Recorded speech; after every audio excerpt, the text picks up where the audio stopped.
Boa noite, irmãos, graça e paz do Senhor aos irmãos. Mais uma vez estamos aqui gravando esse estudo bíblico aí para vocês que estão aí nos assistindo, que esse estudo seja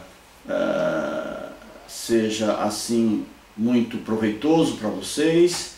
E estamos aqui no culto de estudo falando dos salmos de romagem.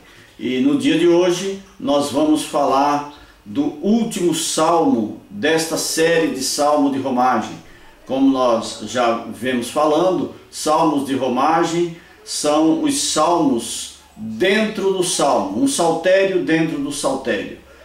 Os salmos que eram entoados pelo povo de Deus na ocasião que eles iam para as festas de Jerusalém. Eles iam entoando estes salmos, e ao longo dos salmos nós podemos ver que os salmos ele abrange toda a caminhada dos peregrinos que iam para Jerusalém nas festas. Então abrange toda aquela caminhada, os perigos, o desânimo, a perseverança que eles tinham que ter. E todos os salmos, cada salmo desse de romagem reflete e fala sobre esta situação desses romeiros. Então hoje nós vamos falar do último salmo, salmo de número 134. Vamos ler o salmo e depois fazer uma oração. Diz assim, Salmo 134. Bendizei ao Senhor, vós todos servos do Senhor, que assistes na casa do Senhor nas horas da noite. Erguei as mãos para o santuário e bendizei ao Senhor. Deus de Sião te abençoe o Senhor, Criador do céu e da terra. Vamos orar? Senhor Deus e Pai, muito obrigado, Senhor, por este privilégio de estarmos, Pai, na Tua presença. E agora, Pai, diante, Senhor, da leitura da porção da Tua palavra, desse salmo, nos abençoa, Senhor, a expor esse salmo, a estudar esse salmo. Ó Deus, abençoa cada um que nos assiste, abençoa cada um, Senhor, que esta palavra possa, Senhor, fazer guarita, morada nos corações das pessoas, e nos abençoa, Deus, esta noite, e te agradecemos por este privilégio de podermos livremente estudar a Tua palavra. Abre as nossas mentes para o entendimento da Tua palavra, tira de nós, ó Pai, qualquer distração neste momento. Ó Deus, em nome de Jesus, nos ajuda, Pai, no estudo dessa Tua palavra. Esta, Senhor, é a minha oração, em nome do Teu Filho Jesus. Amém. Amém. Irmãos, este Salmo 134, como nós já falamos, é o último salmo da série de salmos de romagem. É o salmo mais curto dessa série. Não é o salmo mais curto de todo o saltério, mas é o salmo mais curto de toda essa série. Ele tem só 3 versículos, como nós vimos também, mas outros 2 salmos dessa série tem 3 versículos, mas os outros versículos dos outros salmos são um pouco maiores. Este salmo é um salmo que só tem 3 versículos, e os versículos são muito concisos, muito curtos. Porém, apesar de ser um salmo curto, trata de um assunto muito abrangente, que é o assunto de adorar ao Senhor e também de compartilharmos as bênçãos que o Senhor nos dá com os outros.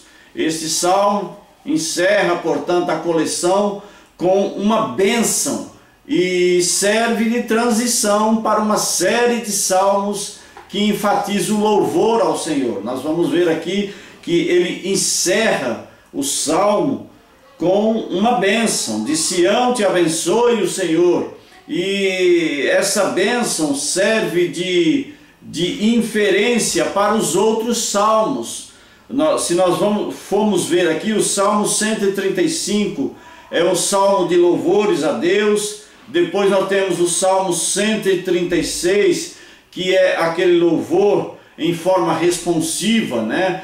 Um fala uma parte, outras fala outra, e tem aquela parte que sempre se repete, porque a sua misericórdia dura para sempre. E portanto, são salmos que logo depois desse Salmo 134 são salmos de louvores. Eles enfatizam o louvor ao Senhor.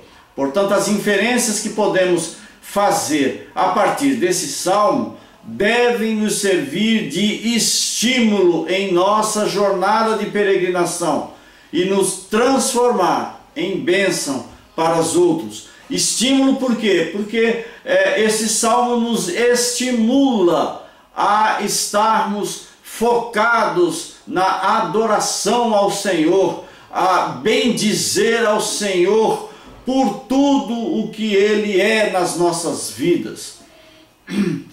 Este salmo, então, ele nos ensina e ele nos estimula a adorar a esse Deus maravilhoso. Vamos à estrutura desse salmo. Esse salmo, portanto, ele tem 3 versículos e no versículo 1 ele salienta e enfatiza a adoração ao Senhor. Adoremos ao Senhor em todo o tempo. Olha o que diz de novo, vamos ler de novo o 134, versículo 1, diz: bendizei ao Senhor, vós todos, servos do Senhor, que assistes na casa do Senhor nas horas da noite. Interessante que só aqui nesse versículo ele fala a palavra Senhor, Yahvé, 3 vezes. Bendizei ao Senhor, servos do Senhor, na casa do Senhor. Então ele remete esse salmo exatamente ao louvor a Deus, a Jeová, a esse Deus aliancista. Então o salmo inicia-se no hebraico, né? Aqui na tradução não traz, mas no hebraico traz lá uma partícula hebraica que expressa um chamar a atenção. Diz lá, oh, venha, eis, olha, é um salmo que chama a atenção, é uma partícula do hebraico lá, trazida, que chama a atenção os sacerdotes e os levitas, e depois tem o verbo imperativo, bendizei. Então, primeiro lá no hebraico ele traz essa partícula hebraica de chamamento de atenção, e depois ele traz um verbo imperativo traduzido por bendizei. Então é como se ele estivesse falando, oh, venha, bendizei ao Senhor. Os sacerdotes e levitas, eles se dedicavam exclusivamente ao serviço de Deus.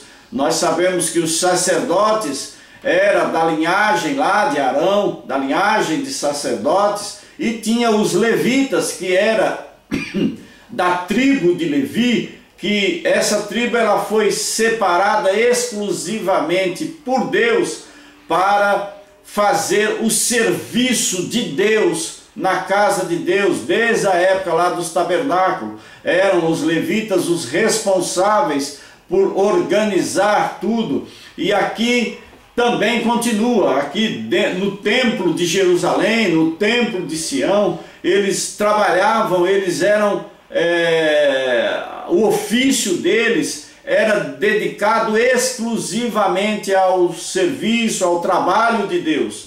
E o povo, né, o peregrino, ele chega aqui, possivelmente aqui se infere que eles estão adentrando, indo em direção ao templo já no turno da noite, depois do turno da manhã. Nós vamos falar desses 2 turnos que era feito lá no templo de Jerusalém. Então no turno do dia, havia 2 turnos, o turno do dia e o turno da noite. No turno do dia eles faziam os sacrifícios de animais trazidos pelo povo. E nós sabemos que era muita coisa, muita gente levava os seus sacrifícios levava os seus animais para serem sacrificados em favor dos seus pecados, para serem perdoados os seus pecados.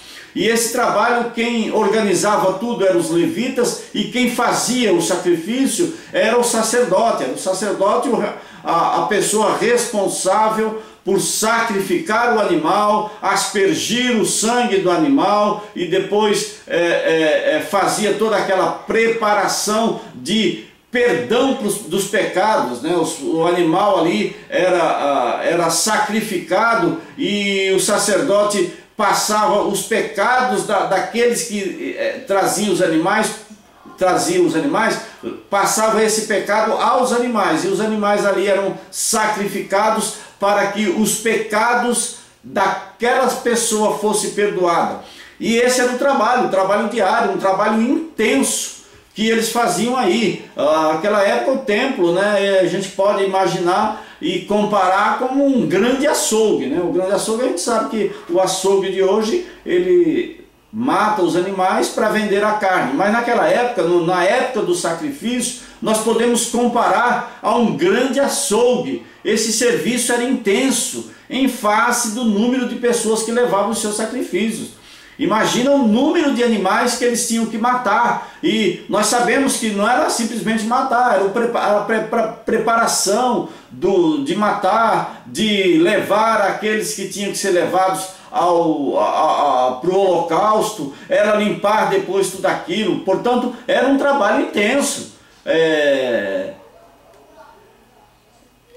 em face, né, do número de pessoas que levavam esse sacrifício. E não era só os animais, eles traziam também ofertas em dinheiro, ofertas em grãos, em alimentos, tudo eles levavam para a casa do Senhor, ofertando ao Senhor, né? Então era o trabalho dos levitas e o trabalho dos sacerdotes era um trabalho intenso, um trabalho muito grande, né? Um trabalho enorme que eles faziam no turno do dia. Já no turno da noite, né? O turno do dia era dedicado só para essas coisas, para sacrifício, para receber as ofertas, para organizar tudo. Já no turno da noite, os sacerdotes e os levitas, eles eram incumbidos de verificar se tudo estava em ordem para o ministério no dia seguinte. Acabava o período dos sacrifícios, no turno da noite, era o turno onde eles limpavam tudo, limpavam o templo, limpavam o púlpito lá, limpavam oh meu Deus, fugiu a palavra aqui, limpavam o altar.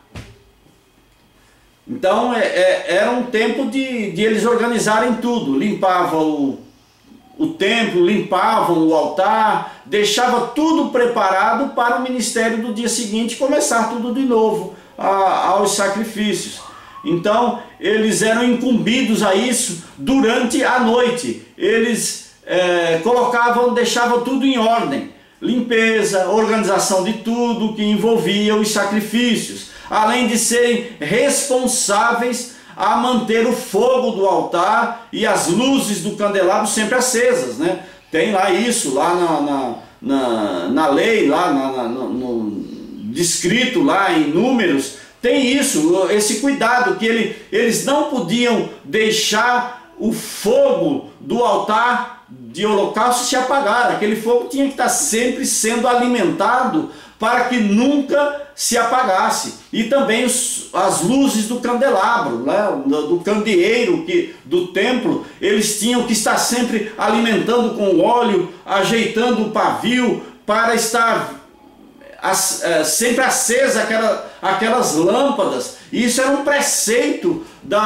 deles, que não podia deixar de haver essa alimentação do fogo e a alimentação das luzes do candelabro no templo. Então esse trabalho era um trabalho constante, 24 horas.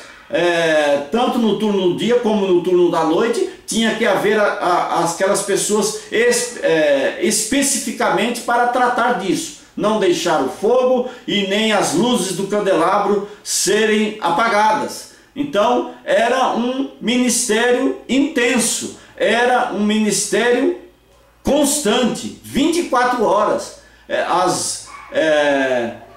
Então é nesse turno aqui, né, nesse turno da noite, é quando as solenidades do dia acabou, né, porque o dia é as solenidades dos sacrifícios. E aí acaba as solenidades do dia, vem a noite com o seu silêncio, vem a noite com as pessoas, muitas pessoas iam embora.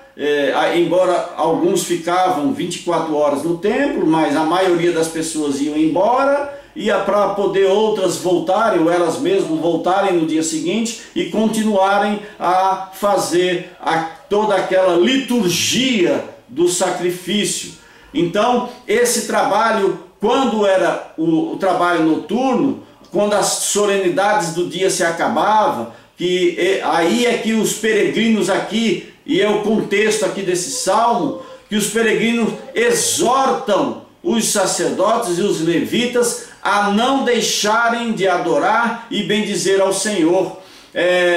Não deixar que o período mais silencioso, que é a noite, arrefecesse a adoração. Porque durante o dia eles estavam ali adorando a Deus, fazendo toda aquele trabalho, mas durante a noite, com a calma da noite, os peregrinos aqui faz um chamamento de atenção aos sacerdotes e levitas, dizendo: ei, não deixem a adoração se acabar, continuem adorando ao Senhor. É esse o contexto do salmo, desse primeiro versículo. Não deixar que o período mais silencioso arrefecesse a adoração. E assim eles deviam resgatar o tempo para os exercícios sagrados. O Senhor, nós sabemos que o Senhor não dorme, e nem dormita, nem cochila e nem dorme.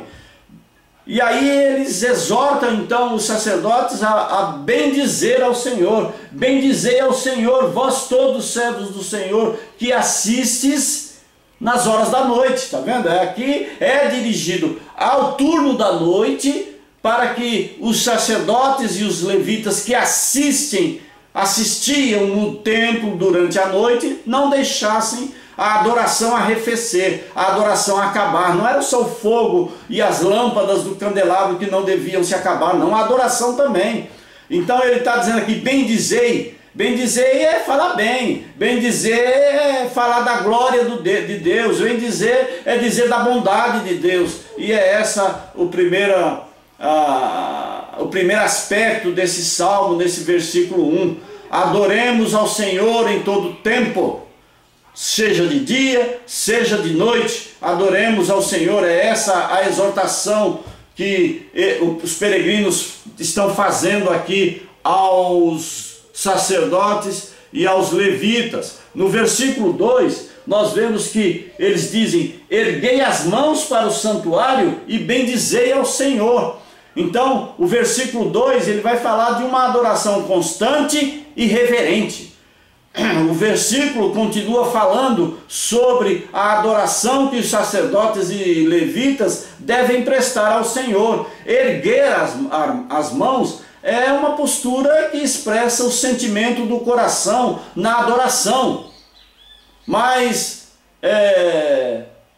isso não é para ser uma regra, né? A pessoa só vai estar adorando a Deus se erguer as mãos. Não é uma regra. Mas apesar de não ser uma regra, e nem a pessoa vai ser mais santa, ou a oração, quando ela levanta a mão, vai ser mais eficaz do que não levantando a mão. Não tem esse aspecto aqui. O aspecto aqui é de reverência. O aspecto aqui era um sinal de elevação do coração. Quando você levanta as mãos, você está elevando o teu coração, elevando a tua adoração ao Senhor. É esse o sentido de erguer as mãos, não que seja uma regra, né? Eu vi o depoimento do reverendo Hernandes, quando ele disse que estava pregando numa igreja que não era presbiteriana, e aí quando terminou o culto, uma irmãzinha chegou até ele e perguntou assim: escuta, lá na igreja presbiteriana, vocês permitem que levantem as mãos? Ele falou: lógico, levantar as mãos é uma posição de adoração a Deus, pode levantar, não é uma regra que todos têm que ficar, não, mas aquele que sentir, aquele que estiver quebrantado diante do Senhor e quiser levantar as mãos, levante, porque é uma expressão de adoração ao Senhor, então não é proibido. É que a irmãzinha, com receio de que nós presbiterianos não levantássemos as mãos, ela ficou constrangida em levantar. Não, levante as suas mãos, que isso aí é um sinal, né? Isso é um sinal mostrando que nós já chegamos ao Senhor de mãos limpas. É isso, é o contexto da palavra aqui. O levantar das mãos reflete a santidade, porque quando nós levantamos as mãos, nós temos que levantar as mãos limpas e coração puro para o Senhor. Está lá em Tiago 4,8, pois o Senhor, Ele não vê o nosso exterior, o Senhor vê o nosso coração. Então, quando a expressão de levantar as mãos seja uma expressão do teu coração, levante, se derrame, se abra diante do Senhor. Às vezes nós vemos algumas pessoas perguntarem sobre isso, como perguntou lá para o reverendo Hernandes se podia levantar a mão, e aí então não pode ser uma regra, mas que seja uma expressão espontânea do coração de cada um quando está adorando na presença do Senhor.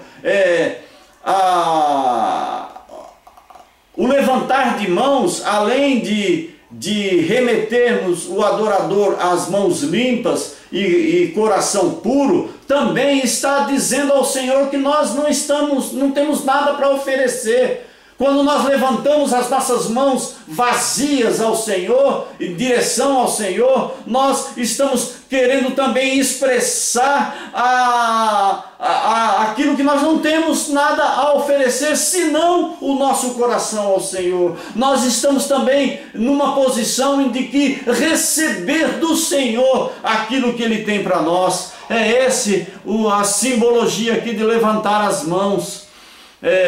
Tem pessoas também, né? Eu já vi isso algumas vezes. As pessoas perguntam: mas que hora termina o culto? O culto vai até que hora? Se essa pergunta fosse feita aos sacerdotes e levitas dessa época aqui do templo, a resposta seria: nunca. Que hora termina o culto? Nunca. O culto tem que ser constante. O culto, a adoração, ela tem que ser uma adoração constante nas nossas vidas. A rotina diária das nossas vidas tem que ser uma rotina diária de adoração ao Senhor. E isso vale não só para aquela época, mas vale até hoje. O nosso culto ao Senhor, ele não deve se limitar ao tempo que nós estamos lá reunidos na igreja com os irmãos. Não, nós temos que cultuar, adorar ao Senhor, bendizer ao Senhor na rotina do nosso dia, com as nossas atitudes, com os nossos pensamentos, com as nossas ações para com os outros. Nós demonstramos essa adoração que tem que ser interminável ao Senhor. Aliás, quando assim o fazemos, nós estamos sendo e fazendo aquilo pelo qual nós fomos criados, que está lá na primeira pergunta do nosso breve catecismo, diz isso: para que é que nós fomos criados por Deus? Para glorificá-lo e gozá-lo para sempre. Então essa glorificação nas nossas vidas tem que ser constante. Devemos adorar ao Senhor sempre, com os atos do nosso dia a dia, com os pensamentos na rotina do nosso dia a dia e com as pessoas pelas quais nos relacionamos durante o dia. Sejam elas cristãs ou não, a nossa vida ela deve focar a glória, o louvor e a adoração a Deus. Essa adoração, irmãos, tem que ser uma adoração interminável. É isso que também o Salmo diz aqui: erguei as mãos para o santuário e bendizei ao Senhor. Essa exortação que os peregrinos estão fazendo aqui ao sacerdote, porque o sacerdote ele tinha essa prerrogativa de levantar as mãos em direção ao santuário e bendizer ao Senhor. E por muito tempo, até hoje, né, os judeus fazem isso. Chega na hora da oração, todos eles se voltam para o templo lá de Sião e levantam as suas mãos e se ajoelham em reverência ao Senhor. Até hoje eles têm essa atitude, essa expressão. Não que nós temos que fazer isso como simplesmente, muitas vezes são, simplesmente um ritualístico. Não, tem que ser do coração. Não importa a posição em que você está, não importa onde você está, você tem que adorar a Deus na rotina do seu dia a dia. Esse é o segundo ponto, o segundo versículo. E o terceiro versículo que nós lemos aqui, né? De Sião te abençoe o Senhor, Criador do céu e da terra. Esse terceiro versículo é uma bênção incessante. O versículo 3 é a resposta do sacerdote, agora abençoando o povo. O povo exorta o sacerdote e os levitas a bendizer ao Senhor, a abençoar. E agora os levitas, o sacerdote e os levitas respondem ao povo abençoando. É a resposta do sacerdote abençoando o povo.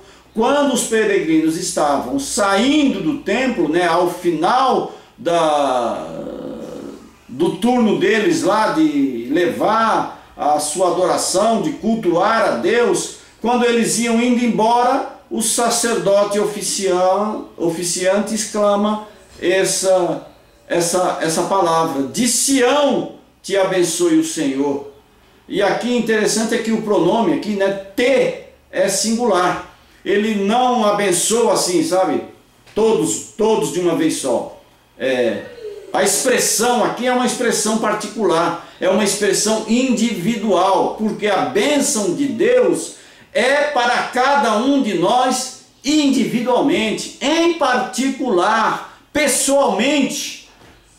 Deixar a casa de Deus com a bênção dele sobre nós é ao mesmo tempo um grande privilégio e uma grande responsabilidade, porque devemos compartilhar essa bênção com os outros. Se receber uma bênção é uma grande alegria, ser uma bênção é uma alegria ainda maior. Então que nós possamos receber a bênção de Deus, mas também ser bênçãos para aqueles que nos rodeiam. Ele, o Senhor, nos abençoa de Sião. E quando diz aqui nos abençoa de Sião, é porque Sião é a sua morada. Era onde tinha a Arca da Aliança, que era o símbolo da presença de Deus no meio do seu povo. E aí ele completa aqui a bênção, né, que ele era o Criador do céu e da terra. Quando ele remete a essa palavra Criador do céu e da terra, ele quer dizer que o Deus era o Deus sobre todas as coisas, o Deus soberano que criou tudo e que tem poder sobre tudo. Ele que é o Criador dos céus e da terra, essa expressão criou, que ele criou tudo e só ele pode nos abençoar. Deus nunca dorme, a nossa adoração nunca termina, então as bênçãos também são incessantes, elas nunca devem terminar. As bênçãos elas são constantes, incessantes nas nossas vidas. Às vezes nós não vemos, elas não são perceptíveis, mas por não serem perceptíveis, não quer dizer que ela não exista. Por não ser perceptível, não significa que ela seja real. As bênçãos do Senhor nas nossas vidas, elas são reais. O Senhor nos protegem 24 horas por dia. O Senhor trabalha por nós, mesmo quando nós estamos dormindo. Vivemos sob os cuidados desse Deus. É Ele que nos guarda, irmãos. E nós devemos louvar e adorar ao Senhor por isso, por esta bênção maravilhosa que nós recebemos dEle, mas também nós temos que ser bênção para aqueles pelas quais Ele nos coloca na nossa frente. E aí, concluindo esse maravilhoso salmo, nós dizemos que o que é que aprendemos com esse salmo? O que nós aprendemos com esse salmo é que, falando do ofício do sacerdote, ele está falando de Cristo, né? Ele está falando aqui do sacerdócio, das bênçãos sacerdotais, da bênção do sacerdote, mas não que o sacerdote, eles abençoavam, mas eles não abençoavam por eles mesmos. Eu te abençoo. Não, quem abençoa é o Senhor. Quem tem essa prerrogativa da bênção é o Senhor, porque a bênção tem que vir de cima para baixo. E hoje nós somos todos iguais, irmãos. Não existe mais essa hierarquia, sabe, de que o sacerdote, o pastor... Não, nós somos todos irmãos, todos iguais diante de Deus. O ofício do sacerdote aqui remete não a nós, mas remete a Cristo. Cristo é o nosso sumo sacerdote. Cristo é o nosso mediador diante do Pai. Aliás, Cristo, né, tem 3 ofícios. O ofício de profeta, rei e sacerdote. São esses 3 ofícios de Cristo. E foi Ele quem se apresentou como sacrifício vivo por nós. É esse ofício sacerdotal de Cristo, do sumo sacerdote. É por esses ofícios que nós temos o acesso maravilhoso a Deus. É através do seu sacrifício que podemos ter acesso a Deus. Então esse salmo é um encorajamento para que bendigamos ao Senhor o tempo todo. O pecado nos separa de Deus, mas nós temos um intermediador. Nós temos alguém que advoga por nós perante o Senhor, que é o Senhor Jesus Cristo. É por causa dele que os nossos pecados são perdoados. É por causa dele que nós temos este acesso a Deus, porque o que nós merecíamos de Deus era o juízo por causa dos nossos pecados. Mas Deus, nós temos o perdão de Deus, não porque nós somos bonzinhos, não porque nós somos intelectuais ou não, isso independe da obra humana, mas é pura graça de Deus que enviou o seu Filho Jesus para ser o sumo sacerdote nosso. Nós temos acesso a Deus por causa do sacrifício de Cristo. E esse salmo nos ensina isso, nos remete a isso. O salmo de abençoando e sendo abençoado. Então, irmãos, que nós possamos aplicar esse salmo nas nossas vidas, sabendo que nós, hoje, também, né, lá em Pedro vai dizer que nós somos pedras vivas nesse edifício do Senhor. Cada um de nós somos uma pedra nesse edifício. Cada um de nós, de certa parte, nós fazemos parte desse sacerdócio real em Cristo Jesus. Então, irmãos, que nós possamos ser bênçãos para aqueles que nos rodeiam. Que nós possamos ter esse coração, sabe? Coração piedoso. É o que falta a muitos cristãos. É a piedade, é olhar para o irmão com olhar de misericórdia. É isso que falta para os muitos cristãos e às vezes falta até para nós. Nós temos muito coração julgador. Nós temos que olhar para o nosso próximo como criatura de Deus e com a misericórdia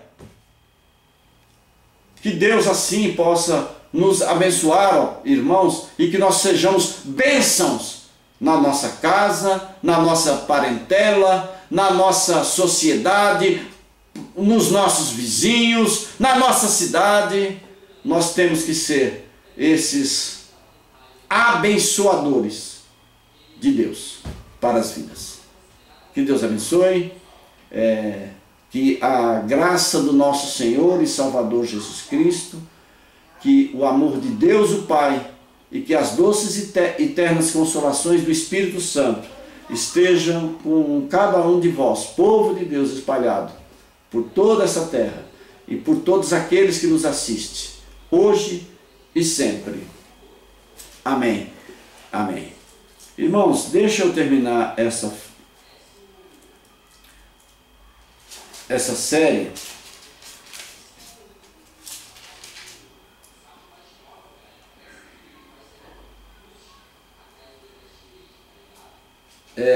deixa eu terminar essa série lá em 1 Pedro. 1 Pedro, eu vou terminar lendo 1 Pedro.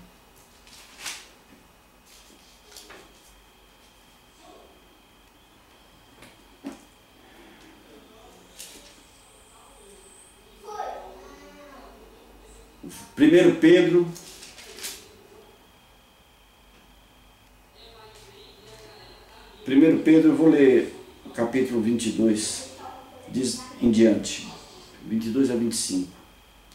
Tendo purificado a vossa alma pela vossa obediência à verdade, tendo em vista o amor fraternal não fingido. Olha o que ele diz: amai-vos de coração uns aos outros ardentemente, pois fostes regenerados, não de semente corruptível, mas de incorruptível, mediante a palavra de Deus, a qual vive e é permanente. Pois toda a carne é como a erva, e toda a sua glória como a flor da erva. Seca-se a erva e cai a sua flor. A palavra do Senhor, porém, permanece eternamente. Ora, esta é a palavra que vos foi evangelizada. Que Deus os abençoe, e no próximo domingo nós estaremos lá às 9 horas no nosso culto presencial. Aqueles que podem estar presentes, os que não podem vão nos assistir ao vivo, e também haverá nessa ocasião a nossa Santa Ceia aos irmãos. Até lá, querendo Deus. Deus abençoe.